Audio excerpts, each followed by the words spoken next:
Nah, di dalam kalender gereja, nah hari ini dirayakan sebagai Minggu Pentakosta. 在教会年历中，今天就是五旬节。10 hari setelah Tuhan Yesus naik ke surga, nah itu ada hari Pentakosta. 复活节就是主耶稣升天以后的10天以后是五旬节。 Hari ini kita akan lihat apa yang terjadi pada tahun 30 Masehi ketika Roh Kudus turun untuk pertama kalinya kepada umat Tuhan. 我们今天要来探讨旧约时代的五旬节，发生了什么事？ Peristiwa yang di kemudian hari dalam gereja dirayakan sebagai hari Pentakosta. 是以后被定为五旬节的节日。 Nah, hari raya Pentakosta ini kalau kita cari di Alkitab, itu memang hanya ada ditemukan istilah ini di dalam Perjanjian Baru. 这个五旬节只能在新约圣经里找得到， Tetapi substansi atau perayaan Pentakosta ini sesungguhnya itu ada di Perjanjian Lama. 但是五旬节的庆典其实是来自于旧约圣经的， Hanya namanya berbeda di Perjanjian Lama maupun di Perjanjian Baru, diubah.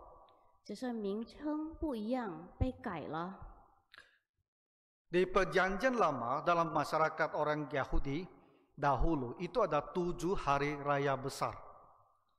在旧约时代，在犹太人历史中，这个属于其中一个大节日， 有7个大节日。有7个大节日。 Tapi 3 dari 7 hari raya besar ini, 3 ini harus mereka rayakan dengan pergi ke kemah suci, kemudian ke bait suci. 但是就其中一个节日，他们需要到会幕中，到圣殿中。 Hari raya yang 4 lainnya itu bisa mereka rayakan di tempat masing-masing. 另外4个节日可以在别处庆祝。 Nah, saya kutipkan ya satu ayat dari Perjanjian Lama, yaitu di Ulangan pasal 16 ayat 16 dan 17. 牧师为我们念出《生命记》16章。 Ya. 3 kali setahun setiap orang laki-laki di antaramu harus menghadap hadirat Tuhan Allahmu ke tempat yang akan dipilihnya, yaitu ke tempat di mana kemah suci atau nantinya bait suci berada. 3 kali setahun, 3 jenis hari raya. 1年3次，你们一切的男丁要在神所定的圣殿朝见他。 Apa hari raya tersebut? Yaitu pada hari raya roti tidak beragi, pada hari raya 7 minggu, dan pada hari raya pondok daun. 哪个3个节日呢？就是除酵节、七七节和祝棚节。 Dan Tuhan bilang, janganlah ia menghadap hadirat Tuhan dengan tangan hampa, tetapi masing-masing dengan sekedar persembahan sesuai dengan berkat yang diberikan kepadamu oleh Tuhan Allahmu. 而且神命令不可空手朝见，要按照自己的力量，照耶和华神所赐的福分奉献礼物。 Nah, saya kutip ayat ini karena salah satu dari 3 hari raya ini nantinya di Perjanjian Baru disebut sebagai hari raya Pentakosta. 牧师引用这一章节，是因为其中一个季节将被用在新约时代。 Nah, kadang kita ada membaca 3 jenis hari raya besar, jadi saya jelaskan sedikit ya apa arti masing-masing hari raya ini. 因为我们刚刚读了这3个大节日，所以牧师又为我们讲解一些。 Nah, tadi yang pertama adalah hari raya roti tidak beragi. 第一是除酵节， Nah, hari raya roti tidak beragi ini memperingati keluarnya orang Israel dari Mesir. 除酵节是纪念以色列人出埃及地的事件。 Dan kita semua tahu peristiwa tersebut. Di tengah malam, dengan buru-buru tergesa-gesa, dipimpin oleh Musa, mereka tinggalkan Mesir. 我们也知道，那个时候他们要离开埃及时，大半夜，而且匆匆忙忙的情况下， Jadi dalam situasi yang sangat mendesak ini, mereka itu menyiapkan makanannya, itu roti, tanpa diberi ragi. Ya, rotinya tidak mengembang, hanya sekedar dibakar dan dibawa. 在那样的仓促的情况下，他们匆匆忙忙的没有把面团发酵。 Jadi roti tidak beragi itu tidak enak dimakan. 其实没有酵的面包或者饼是不好吃的。 Roti yang kita makan kekembang tuh, ya enak sekali terasanya, lezat. 我们一般吃的面包都很蓬松， Tapi tanpa ragi, dia tidak bengkak, tidak mengembang. Jadi hanya tumpuk macam tepung kering gitu. 但是如果你没有放酵母，那这个面包就蓬松不起来。 Jadi selain mereka harus memasaknya, membakarnya dengan cepat karena mau pergi, roti yang tidak enak ini juga disebut sebagai roti penderitaan. 于是，这个不好吃的饼也被称为困苦饼。 Nah, roti penderitaan istri ini di dalam Alkitab. 这个词用在圣经中， Karena apa? Ketika mereka makan roti ini, sekalian mereka akan mengenang masa hampir 400 tahun penuh penderitaan di negeri Mesir.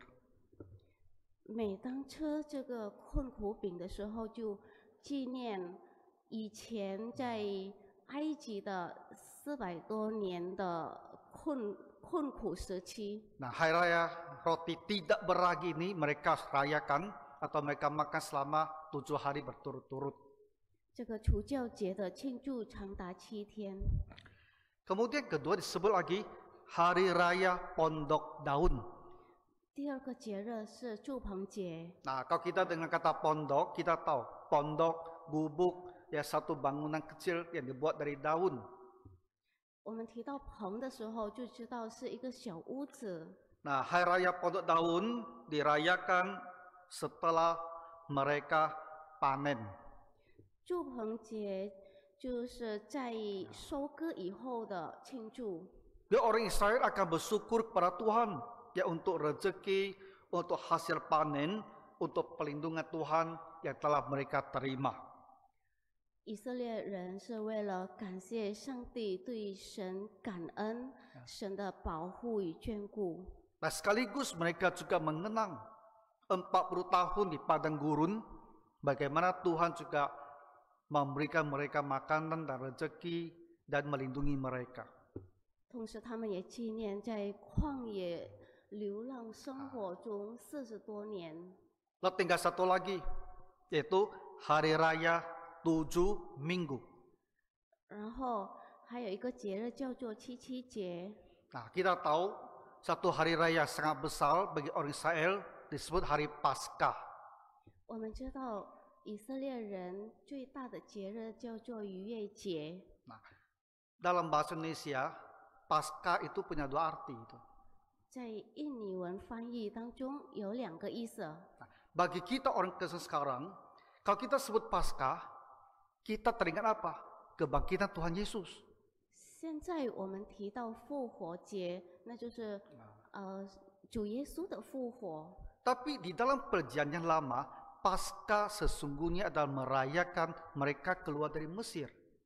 但是在旧约时代的复活是 Ya. 以色列人出埃及的事件。 Karena pada malam mereka akan keluar dari Mesir, ada seekor domba yang disembelih, yang darahnya dipercikkan ke pintu. 因为就在逾越节那天晚上，要宰割一头羊。 Jadi Paskah itu merayakan bagaimana Tuhan menyelamatkan Israel ini dan mereka keluar dari Mesir. 所以逾越节是庆祝，感谢神的带领，以色列人能离开埃及地。 Seekor domba yang disembelih, darahnya dipercikkan, dan setiap rumah yang ada darah itu, malaikat tidak membunuh anak sulung dalam keluarga tersebut.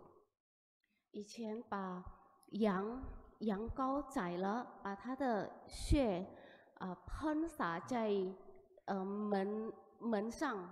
Karena orang Mesir, seluruh keluarganya tidak ada orang yang menyembelih domba dan memercikkan darah di pintu, maka semua keluarga orang Mesir, anak sulungnya mati.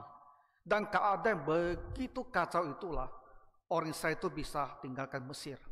因为埃及人没有这样做，于是他们家中的长者都死去了。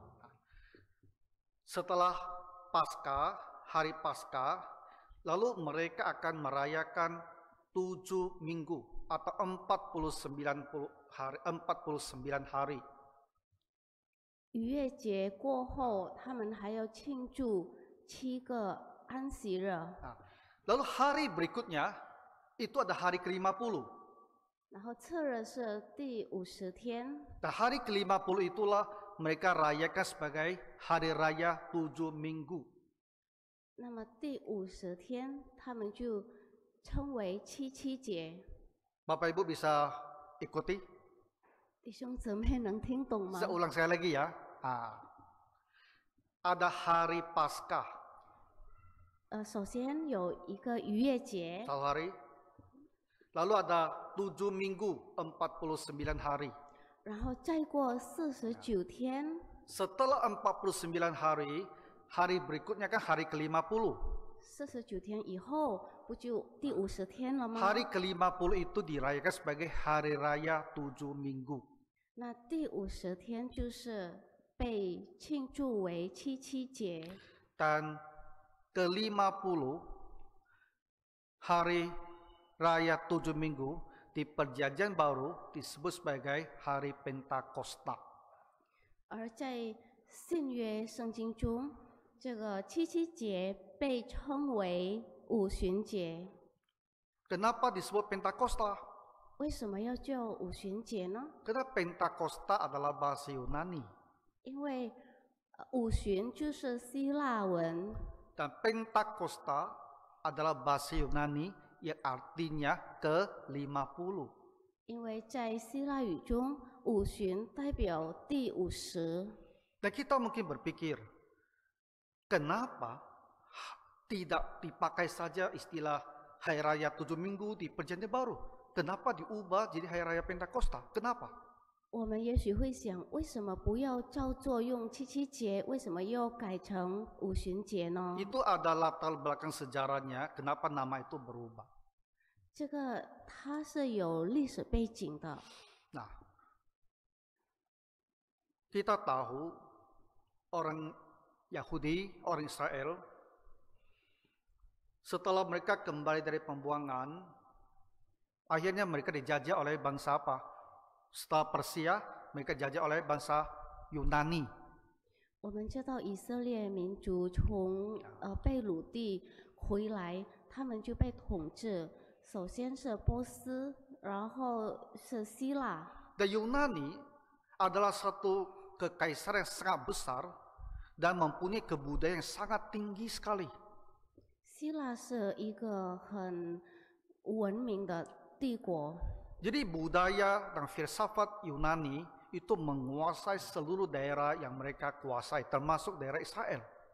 所以这个很发达文明的帝国就统治了整个以色列地。 Jadi 300 tahun ya sebelum Tuhan Yesus datang, banyak orang Israel itu berbahasa Yunani. 所以，在主前300年，很多人都说希腊语。 Yang berbahasa Ibrani pasti ada, tapi mengecil. Tapi banyak yang bisa berbahasa Yunani. 说希伯来文的也有，但是少数。 Tapi kitab sucinya orang Israel itu perjanjian lama. Itu kan dalam bahasa Ibrani.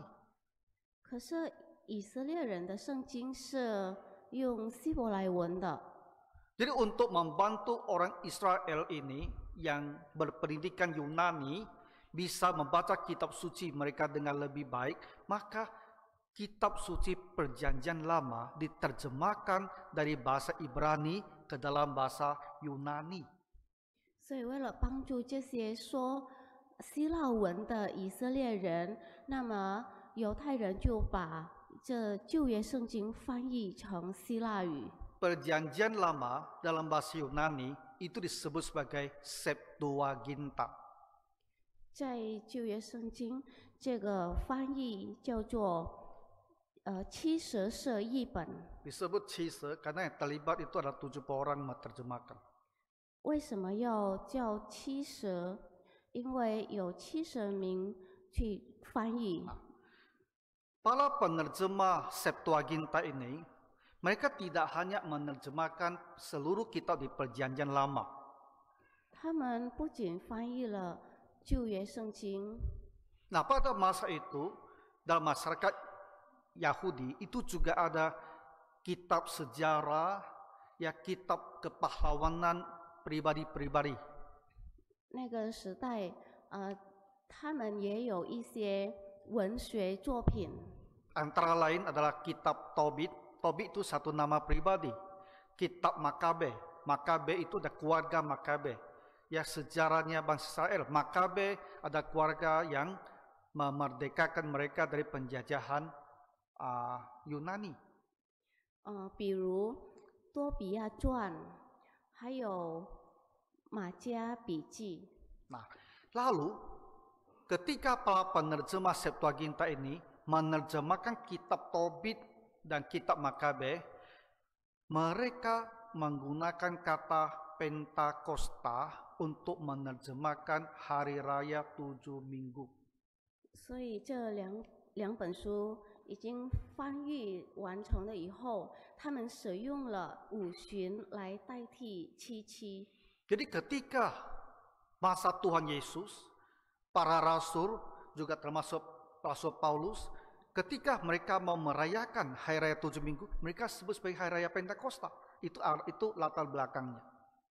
于是这些使徒们，如果要庆祝五旬节的时候，他们就会说庆祝七七节。 Nah, jadi apa yang sudah kita bacakan ya, bagian pertama ini adalah suatu penjelasan tentang apa itu hari raya Pentakosta. 所以这前面的就是稍微替我们解释一点，什么叫做五旬节。 Di perjanjian lama, hari raya 7 minggu itu punya makna sendiri. 在旧约时代有他自己的定义， Tapi ketika di perjanjian baru disebut sebagai hari raya Pentakosta, bagi kita orang Kristen sekarang maknanya itu berbeda. 但是在新约当中有一个不同的意义。 Sekarang kita kalau merayakan Pentakosta, yang kita rayakan adalah turunnya Roh Kudus pada hari raya tersebut. 现在我们庆祝五旬节，是庆祝圣灵的降临。 Jadi bagian kedua ini kita melihat dengan lebih dekat apa yang terjadi pada hari raya Pentakosta yang pertama. 所以我们通过这个可以看，在五旬节到底发生了什么事。 Ada 3 hal yang kita lihat pada hari tersebut. 发生了3件事。 Yang pertama, ada bunyi. Ya, dikatakan tiba-tiba ada bunyi yang begitu keras, seperti tiupan angin keras yang turun dari langit. 首先是有一阵大风吹过的声音。 Jadi kita membaca bahwa murid-murid Tuhan Yesus itu berada di dalam satu ruangan. 所以我们这里读到，耶稣的门徒都聚集在一处。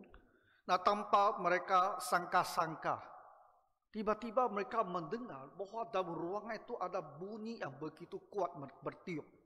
然后忽然之间，他们就听到一个巨响， Dan suara angin tersebut sedemikian kencang sampai orang-orang yang di luar pun mendengarkannya. 因为声音巨大，所以外面的人都能听到。 Maka kita membaca bahwa nanti mereka yang di luar itu, mereka datang dan melihat apa yang sedang terjadi dalam rumah tersebut. 于是我们可以发现，后来外边的人也凑进来看发生了什么事。 Dan hal yang kedua, di dalam ruangan, di antara para murid ini, mereka melihat itu ada lidah api. Seperti lidah, tapi itu ada api yang menyala-nyala. 第二件事就是有如舌头的火焰， Itu pasti sesuatu hal yang tak pernah mereka saksikan sebelumnya. 是他们之前没有看过的。 Sesuatu hal terjadi, suatu hal yang mereka lihat, dan bagaimana mereka mau menggambarkan atau mau menjelaskan apa yang dilihat itu. 是一个不同寻常，无法解释的事。 Maka mereka bilang, yang terlihat itu seperti lidah. 他们说他们看到的就像舌头形状的火焰， Tapi lidah itu bukan berwarna gelap, tapi dia menyala seperti api. 这不是黑色，而是红色，像火一样。 Dan mereka melihat bahwa lidah api itu turun dan hinggap di atas kepala masing-masing orang-orang percaya.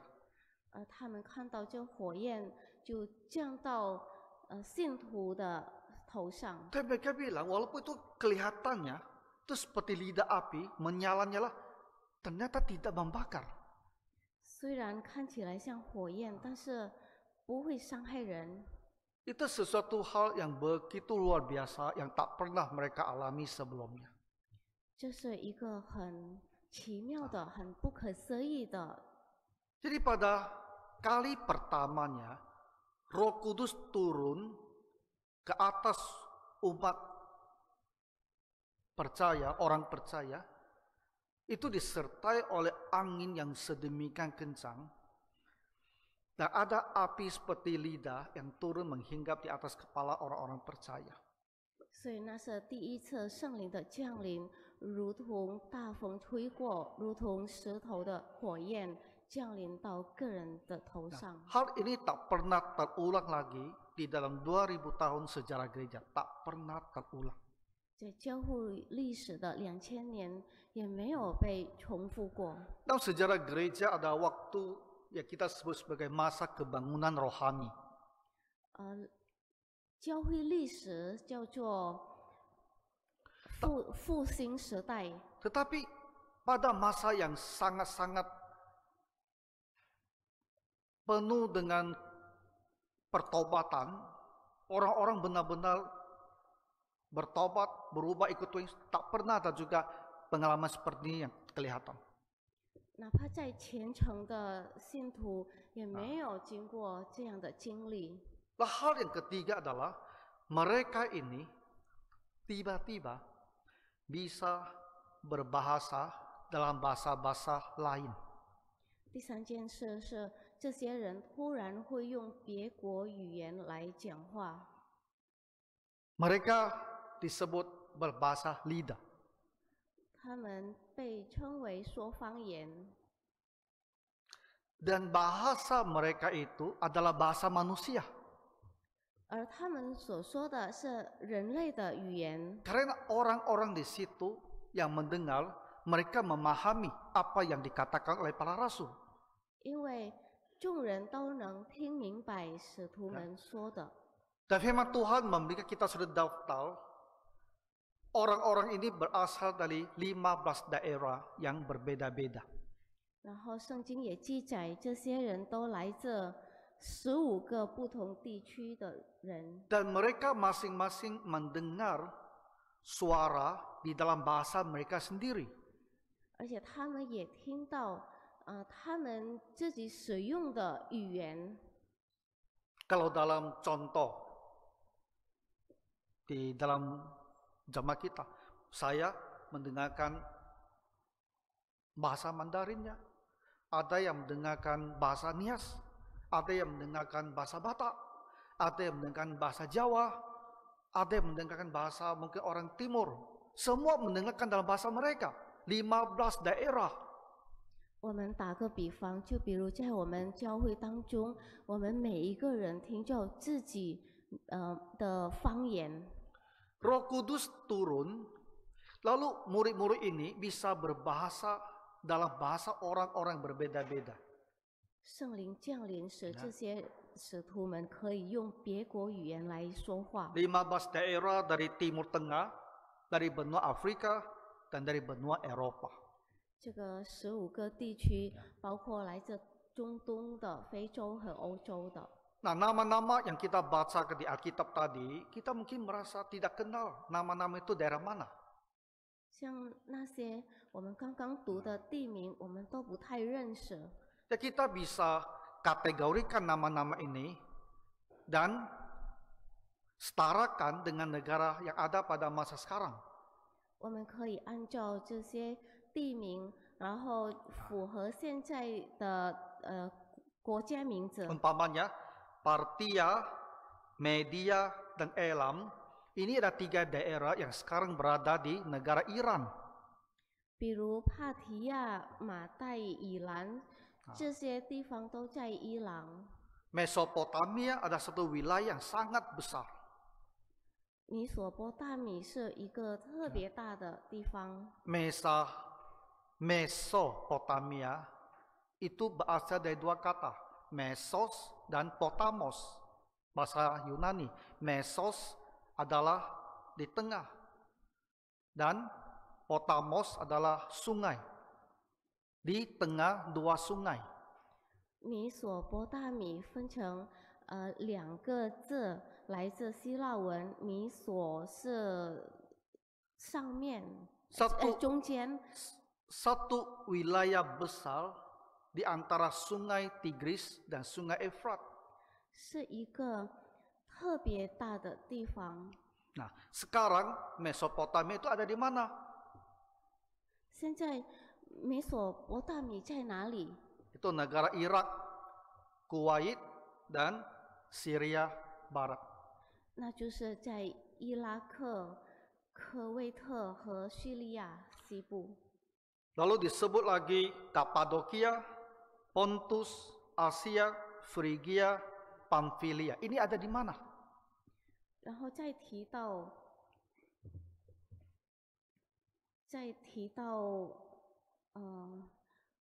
加巴多加、本都亚细亚，这些都在哪里呢？ Asia di sini bukan benua Asia. 这里的亚细亚不是亚洲。 Alkitab sebut ini sebagai Asia kecil. 圣经使用小亚的名字。 Semua daerah ini pada masa sekarang ada di negara Turki. 这几个地方都在土耳其。 Mesir kita tahu, karena sampai sekarang namanya masih sama, yaitu Mesir. 埃及到现在都一样，名字是埃及。 Libya, Roma juga sama, karena nama sekarang juga masih Libya di Afrika dan Roma di Eropa. 吕比亚也一样，就是在非洲的和罗马在欧洲的。 Kreta itu masih ada sama, Pulau Kreta itu Asia, tapi itu termasuk wilayah negara Yunani. 可里底在希腊， Sedangkan Arab ini merujuk pada Arab Saudi. 这里的亚拉伯指的是沙特阿拉伯。 Dan negara-negara Arab kita kenal sekarang, ini sebenarnya dulu tidak ada. Itu terbentuk setelah Perang Dunia Pertama. 阿拉伯国家现在我们认识的以前都没有，这个被建立是在世界大战以后。 Dan Saudi Arabia, itulah yang menguasai wilayah paling besar di daerah peninsula tersebut. 所以那些的地区都由沙特阿拉伯来统治。Jadi dari 15 daerah yang terpencar demikian luas, itu ada orang-orang yang beribadah kepada Tuhan. 所以在这不同的15个地区当中，有很多敬拜神的人。 Dan pada hari Pentakosta itu, mereka semua itu ada di Yerusalem, datang ke bait suci untuk beribadah.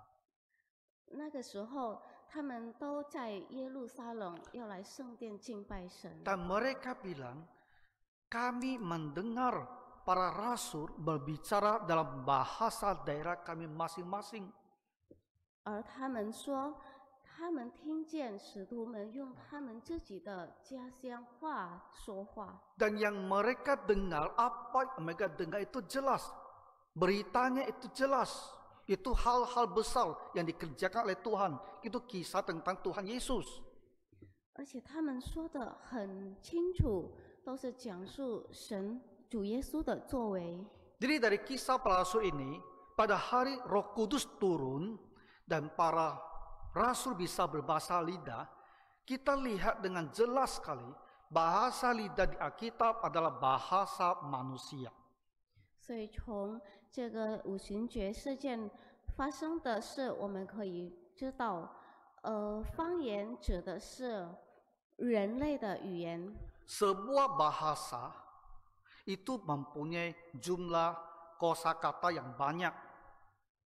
人类的语言都有大量的词汇， Dia itu mempunyai tata bahasa yang mengendalikan bagaimana kata-kata itu disusun dan digunakan.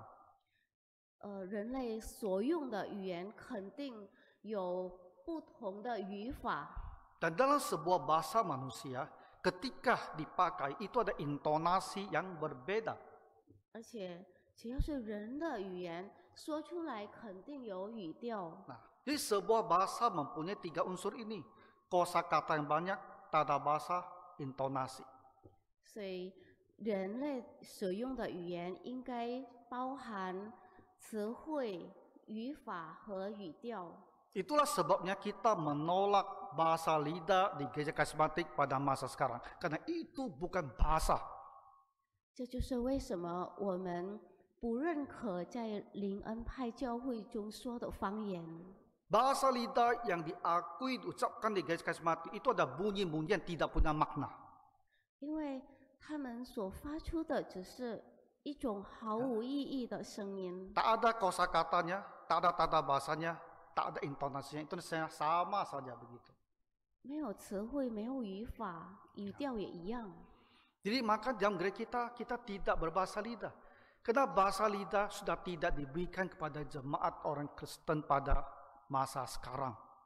所以为什么我们现在不说方言了？因为现在我们已经不领受这个恩赐了。 Kemudian kita bertanya, pada hari Pentakosta tersebut, Roh Kudus diberikan dan orang-orang percaya berbahasa lidah. Apakah itu berarti setiap orang yang percaya harus berbahasa lidah? 那我们会想，那当时圣灵降临，他们马上都说方言，难道这才是代表圣灵的降临吗？ Nah, di gereja karismatik, gereja Pentakosta mengajarkan kalau kamu benar-benar lahir baru, kamu harus bisa berbahasa lidah. 因为在其他灵恩派教会中的教导，如果你真正的充满圣灵，你一定会说方言。 Jadi bolehkah kita melihat peristiwa di kisah para rasul ini, lalu kita bilang mereka orang percaya, mereka dipenuhi Roh Kudus, lalu mereka berbahasa lidah, maka kalau ada orang percaya, kalau orang itu dipenuhi Roh Kudus, maka dia juga harus berbahasa lidah. Bisakah kita berargumentasi seperti itu? 那么我们是否可以这样解读？那些信徒都会说方言，他们充满圣灵。那么我们要充满圣灵，也必须说方言。 Nah, Bapak Ibu, kita lagi berbicara tentang bagaimana cara menafsirkan kitab suci. 弟兄姊妹，我们现在要好好的解读圣经。 Ada satu prinsip yang sangat dasar di dalam menafsirkan firman Tuhan. 其实有一个非常简单、非常基础的原则来解读圣经。 Yang pertama, ketika kita membaca satu bagian firman Tuhan, kita harus bertanya dulu. 首先，当我们读每一段经文，我们先问一下自己， Kita harus bertanya, apa yang saya baca ini, apakah sifatnya adalah deskriptif atau preskriptif? 我们问一下，我们刚刚看的是描述性的还是规定性的？ Apakah yang saya baca ini ada sesuatu gambaran apa yang terjadi atau suatu perintah apa yang harus saya lakukan? 我们读的是否在陈述、描述所发生的事情，还是一种必须遵行的命令？ Jadi kita membaca murid-murid dipenuhi Roh Kudus, lalu mereka berbahasa lidah. Apakah hal yang kita baca ini sifatnya deskriptif? Sifatnya hanya menggambarkan, menjelaskan kepada kita apa yang terjadi. 我们读到圣徒们被圣灵充满，然后就说方言，那这是描述性的还是规范性的呢？ Atau apa yang kita baca itu sesungguhnya adalah memerintahkan bahwa kita pun harus seperti itu.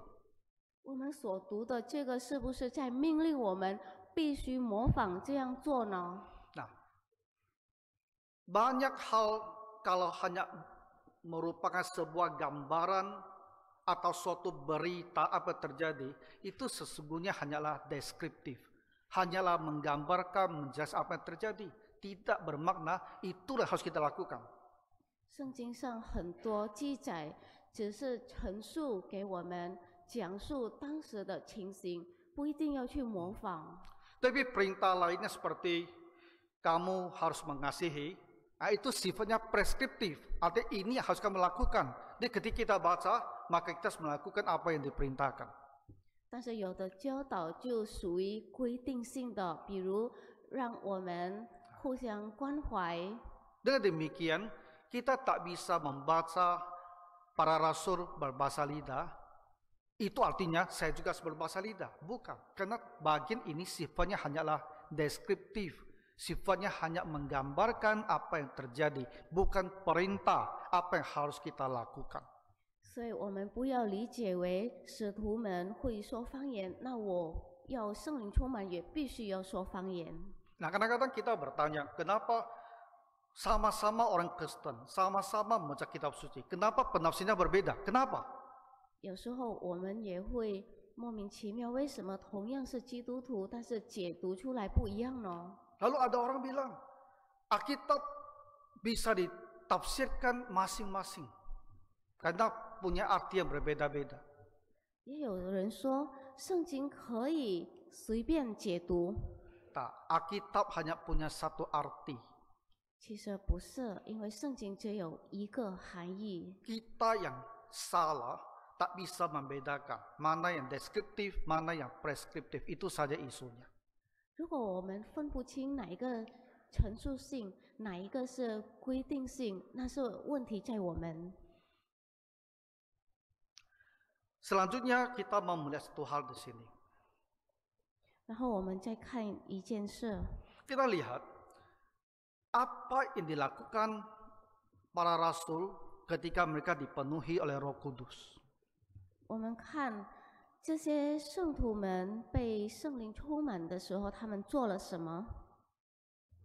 Hal yang mereka lakukan adalah berbicara, bercerita tentang Tuhan Yesus.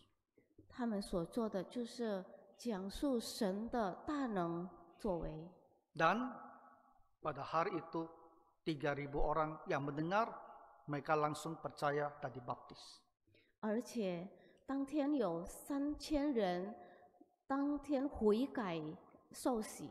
Maka kita menyadari ya, bahwa penginjilan, bagaimana supaya orang bertobat, itu mempunyai kaitan yang tak terpisahkan daripada Roh Kudus. 所以我们这里要明白，人如何悔改与圣灵是有密切的关系。 Ketika kita ingin menginjil, ingin menolong seseorang bertobat dan percaya pada Tuhan Yesus, kita harus mengandalkan Rohul Kudus. 当我们要去传福音，我们要带人来归向主，我们需要依赖圣灵的。 Kita harus banyak berdoa terlebih dahulu. 我们要先祷告。 Kalau Roh Kudus tidak membuka hati mereka, apapun juga kita bicarakan, mereka tak akan percaya. 如果圣灵没有帮助敞开他们的心扉，我们说的再多也没有用。 Jadi bersandar pada pertolongan Roh Kudus itu menjadi kunci kita di dalam pekerjaan penginjilan. 所以关键在于投靠圣灵。 Kalau banyak orang mendengar, banyak yang tersentuh hatinya, banyak yang bertobat. 如果很多人听了福音，受感动悔改， Tapi di hari Pentakosta itu ada juga yang hatinya keras sekali, tidak percaya. 但是也有那么一些人，他的心是刚硬的，不信。 Mereka bilang para rasul ini hanyalah orang mabuk. 他们指着说，这些使徒都是醉酒的人。 Mereka bilang para rasul ini orang mabuk oleh anggur manis. 他们说，这些使徒只是因喝了甜酒而醉酒。 Nah, kata anggur manis ini maknanya juga bisa disebut sebagai anggur yang baru. 甜酒也被译为新酒。 Anggur yang baru artinya anggur yang belum sepenuhnya terfermentasi, belum sepenuhnya mengandung alkohol.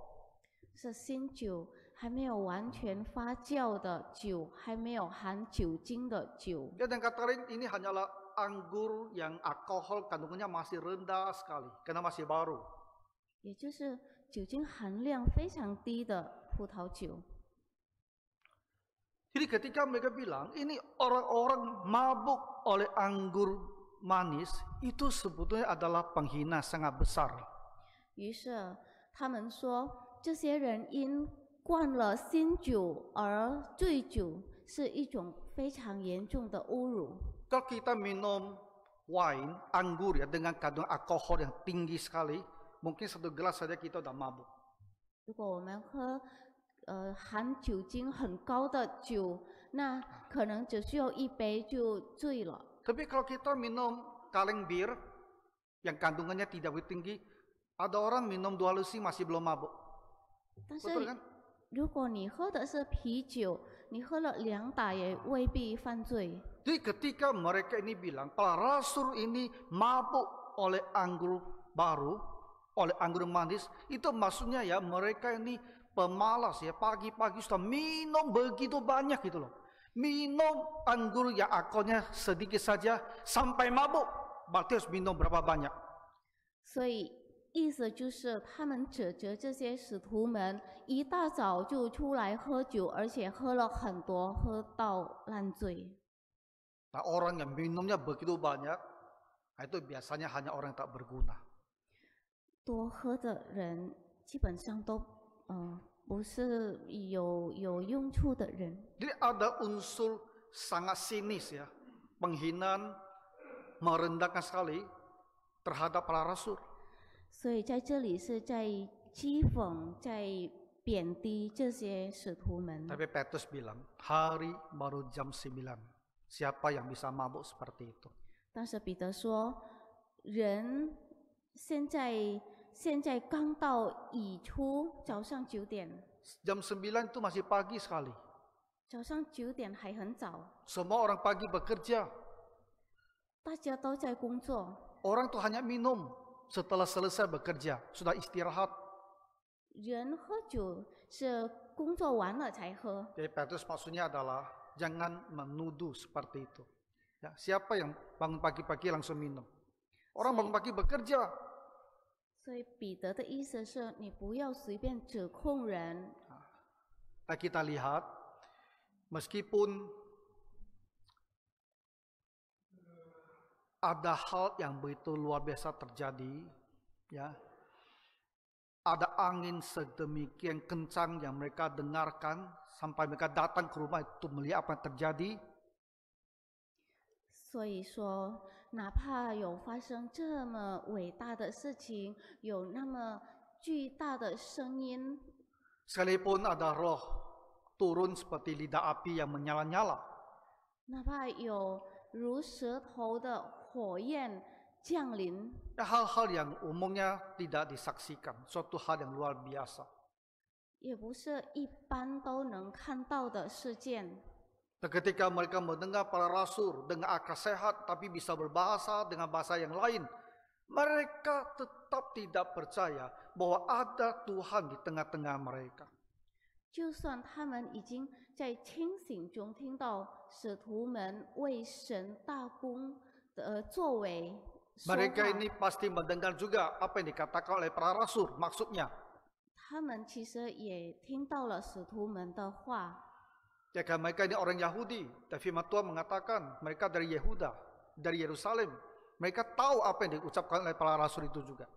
因为他们是犹太人，他们也听明白主耶稣使徒们的话， Jadi mereka tahu cerita tentang Tuhan Yesus yang lagi diucapkan oleh para rasul. Tapi mereka tidak mau percaya. 但是就算听了，他们还不愿意相信， Mengeraskan hati, menolak, bahkan merendahkan. 把心硬，而且拒绝。 Nah, di dalam dunia itu memang demikian. Orang yang tak mau percaya, dia akan merendahkan Tuhan Yesus. 在世界上，一般都是这样，不愿意信主的人都会讥讽的说。 Jadi kita orang Kristen harus menyadari banyak orang yang tak percaya pada Tuhan Yesus, ketika mereka mendengar tentang Tuhan Yesus, hatinya mengeraskan, dia tak mau percaya. 所以我们知道，很多人就算听了福音，听了主耶稣的信息，他们也不用相信，不要相信。 Maka kekuatan kita hanya ada pada Roh Kudus. Berdoa supaya hati mereka dibukakan oleh Roh Kudus. 所以我们的力量只能来自圣灵。 Jadi hari ini hari raya Pentakosta.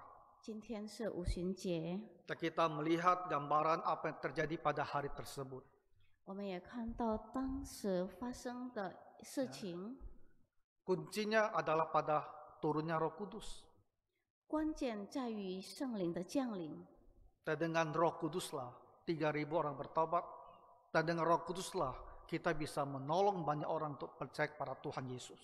就借着圣灵，3000人悔改，借着圣灵，我们可以帮助许 Ya, 多人。 Tuhan kena menolong kita semua. 愿神祝福我 Mari 们。 kita berdoa. 我们祷告， Tuhan Bapa Surgawi, 主啊，我们在天上的父， kami bersyukur Tuhan telah memberikan Roh Kudus ke dalam diri orang-orang percaya. 我们感谢主，因为你赐给我们圣灵。 Kami mohon setiap saat kami juga bisa dipenuhi oleh Roh Tuhan. 我们恳求主，时时刻刻都能被圣灵灌满， Dan bantulah kami untuk bersaksi bagimu. 帮助我们为你做见证。 Di dalam nama Tuhan Yesus kami berdoa. 我们祷告奉主名， Amin. 阿门。